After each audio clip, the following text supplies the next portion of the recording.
Tu vois ce facteur qui passe chaque matin à la même heure? Ton chiot de 4 mois grogne, les poils hérissés, le regard fixe. Tu te dis que c'est un problème de socialisation, que tu as raté le coche. Pourtant, dans la nature, un louveteau de 4 mois n'a jamais vu d'uniforme bleu et il ne grogne pas par maladresse sociale. Il grogne parce que son cerveau a détecté une anomalie et qu'il te dit « Attention, je ne sais pas ce que c'est ». Le grognement à cet âge n'est pas un signe d'échec de ta part, ni une preuve que ton chiot est dominant ou agressif. C'est un signal de stress, un appel à l'aide cognitif, et si tu le punis ou l'ignores, tu risques d'ancrer une peur qui deviendra un vrai problème à l'âge adulte. Dans cette vidéo, tu vas découvrir pourquoi ton chiot grogne sur le facteur dès 4 mois, comment décoder ce comportement à la lumière des neurosciences canines, et surtout les 3 techniques concrètes pour transformer cette peur en confiance. Tu repartiras avec un plan d'action précis, éprouvé par la recherche, et tu ne verras plus jamais le grognement de ton chiot de la même façon. L'idée reçue la plus répandue chez les propriétaires, c'est que la socialisation doit être terminée à 4 mois. On t'a dit que si ton chiot n'a pas rencontré 100 personnes, 50 chiens et 10 facteurs avant cet âge, c'est foutu. Grave erreur. La période de socialisation primaire, oui, elle s'étend jusqu'à 16 semaines environ. Mais ce qu'on appelle socialisation chez le chien, ce n'est pas un stock de rencontres aléatoires. C'est l'apprentissage de ce qui est prévisible et sécurisant dans son environnement. Le mythe du tout, voire avant 4 mois, a fait des dégâts. Des études récentes en cognition canine, notamment celle de Bradshaw, montrent que la peur des uniformes, par exemple, n'est pas liée à un âge critique strict, mais à un manque d'exposition positive à des stimuli spécifiques. Le facteur n'est pas un humain comme les autres. Il porte un costume, fait du bruit avec sa moto, dépose des objets dans la boîte. C'est un événement sensoriel complexe qui peut déclencher une réaction de peur même chez un chiot bien socialisé par ailleurs.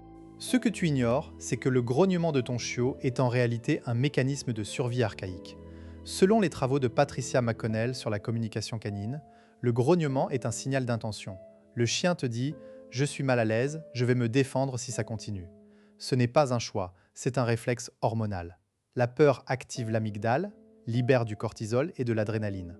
À 4 mois, le système nerveux de ton chiot est encore immature, il a du mal à réguler ses émotions.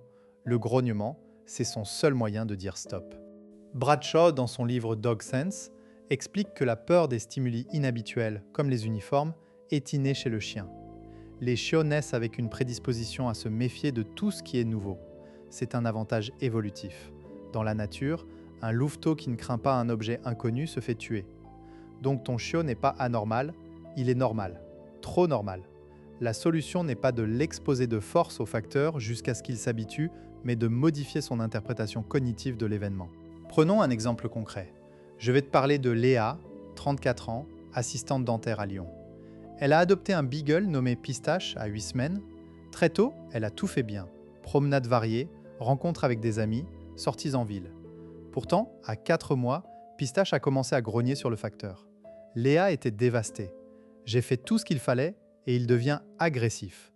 Un jour, Léa m'a appelé après avoir tenté de rassurer Pistache avec des caresses quand il grognait. Évidemment, ça n'a fait qu'empirer. Je lui ai demandé « Qu'est-ce qui se passe exactement quand le facteur arrive ?» Elle m'a raconté. D'abord, Pistache entend le bruit du scooter au loin. Ses oreilles se dressent. Il court à la fenêtre.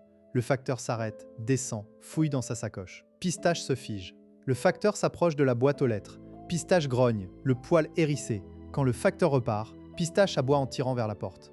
Léa faisait 3 erreurs classiques. Primo, elle laissait Pistache monter la garde à la fenêtre, sans supervision. Deuxio, elle le prenait dans ses bras chaque fois qu'il grognait, ce qui renforçait l'idée que le facteur est une menace.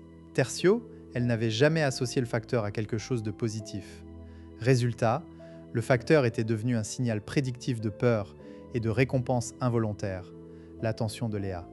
Nous avons mis en place un protocole en 3 étapes. D'abord, gérer l'environnement, interdire l'accès à la fenêtre pendant 2 semaines pour casser le rituel de surveillance. Ensuite, désensibiliser au bruit du scooter et à l'uniforme. Enfin, créer une association positive puissante. En 3 semaines, Pistache a arrêté de grogner. Aujourd'hui, il attend sagement son morceau de fromage quand le facteur passe. Comment décoder le grognement de ton chiot en temps réel? Commence par observer son langage corporel global. S'il grogne mais que sa queue est basse, ses oreilles en arrière, son corps tendu, c'est de la peur. S'il grogne avec la queue haute, le poil hérissé sur le dos, il est en mode alerte défensive. mais dans les deux cas, le message est le même. Je ne suis pas à l'aise, éloigne-toi. Ne le punis pas, ne le caresse pas non plus. Reste neutre et évalue la distance entre ton chiot et le stimulus. La plupart du temps, il suffit d'augmenter la distance pour que le grognement cesse. Le deuxième signe, le grognement est-il précédé d'un moment d'immobilité? Si oui, ton chiot est en train d'évaluer la situation. C'est le moment idéal pour intervenir en détournant son attention avec un ordre connu, comme « assis » ou « regarde-moi ». Mais si tu attends qu'il grogne, tu es déjà en retard. Le grognement est l'étape finale avant le passage à l'acte. L'objectif, c'est d'intervenir avant, pendant la phase d'évaluation. Les conséquences de mal gérer ce grognement peuvent être lourdes. À 4 mois, le cerveau du chiot est en pleine maturation. Chaque expérience de peur non résolue renforce les connexions neuronales de l'amygdale. Si tu ignores le grognement ou que tu le punis, tu risques de créer une phobie généralisée. Le chien pourrait étendre sa peur à d'autres personnes en uniforme. Livreurs, facteurs, éboueurs, voire toutes les personnes qui s'approchent de sa maison. À l'adolescence, vers 6 à 9 mois, ces peurs peuvent exploser en agression réelle. C'est la porte ouverte aux morsures. Voici les 3 techniques que tu vas appliquer tout de suite. Technique numéro 1. La désensibilisation systématique en escalier. Le but, exposer ton chiot au facteur à un niveau de difficulté où il ne réagit pas, puis augmenter progressivement. Commence par le bruit du scooter loin, chez toi. Passe une vidéo YouTube de facteur à très faible volume, à peine audible. Donne-lui une friandise de grande valeur, fromage, foie. Quand il est calme, augmente très légèrement le volume.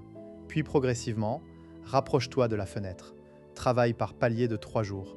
Si ton chiot grogne, tu es allé trop vite, recule d'un palier.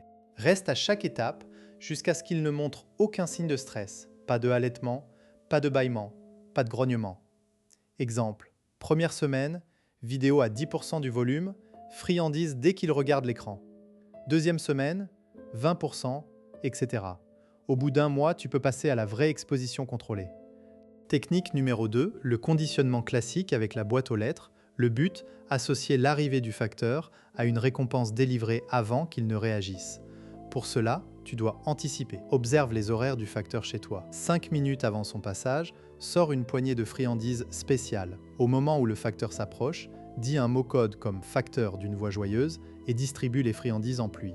Pendant qu'il grogne, non, avant. Tu dois créer une fenêtre temporelle positive. Si tu donnes la friandise pendant le grognement, tu renforces la peur. L'ordre est crucial. Stimulus friandise, calme, pas stimulus, grognement friandise. Exemple exact, à 8h55, tu te postes près de la fenêtre avec des morceaux de poulet. Le facteur arrive à 9h. À 8h58, tu commences à donner une friandise toutes les 30 secondes en parlant doucement. Dès que le facteur est passé, tu arrêtes. En quelques semaines, le chiot anticipera le facteur avec joie. Technique numéro 3. Le jeu de l'attention redirigée. Le but, interrompre le début de la réaction de peur par un ordre appris et récompensé. Commence par entraîner un « regarde-moi » solide au calme. Assieds-toi avec ton chiot, montre-lui une friandise au niveau de tes yeux. Dès qu'il te regarde, dis oui ou un clic et donne la friandise. Répète jusqu'à ce qu'il te fixe dès que tu lèves la main. Ensuite, ajoute une distraction légère, quelqu'un qui marche au loin. Demande-lui de te regarder, puis augmente progressivement la difficulté. Au moment où le facteur approche, avant même que le grognement ne commence, donne l'ordre « regarde-moi ». S'il te regarde, récompense généreusement. S'il grogne, tu as attendu trop longtemps. Reviens à une distance ou une intensité plus faible. L'objectif, faire du facteur un signal pour se tourner vers toi, pas pour grogner. Tu pourrais penser « D'accord, mais mon chiot grogne même si le facteur est à 100 mètres, je ne peux pas contrôler ça. » Détrompe-toi. Si le grognement se déclenche à 100 mètres, c'est que la distance de confort de ton chiot est déjà très grande. Il faut commencer par travailler mentalement, pas en vrai. Utilise des images, des sons, puis progressivement des stimuli réels éloignés. Tu peux aussi demander à une amie de passer devant chez toi déguisée en facteur, à une distance où ton chiot ne réagit pas, et avancer progressivement. La clé, c'est le contrôle du stimulus. Ne laisse pas le facteur réel devenir ton seul outil de travail. Tu te dis peut-être aussi, mon chiot a 5 mois, est-ce que ce n'est pas trop tard? Absolument pas. La recherche montre que la plasticité cérébrale reste élevée jusqu'à l'adolescence. À 4, 5, 6 mois, tu peux encore remodeler les associations. Ce qui est trop tard, c'est d'attendre que le grognement devienne aboiement frénétique, puis morsure. Agis maintenant et tu donneras à ton chiot une chance de vivre serein avec son environnement. Pour conclure, rappelle-toi que le grognement de ton chiot n'est pas un jugement sur tes compétences de maître. C'est un signal un indicateur précieux de son état émotionnel. Tu as maintenant les outils pour comprendre ce signal et y répondre de façon scientifique. Si tu appliques ces techniques avec régularité, dans les semaines qui viennent, le passage du facteur deviendra un moment neutre, voire joyeux. Et si cet épisode t'a aidé, n'hésite pas à t'abonner et à activer la cloche pour ne pas manquer les prochains. Chaque grognement est une opportunité d'apprendre. À toi de jouer.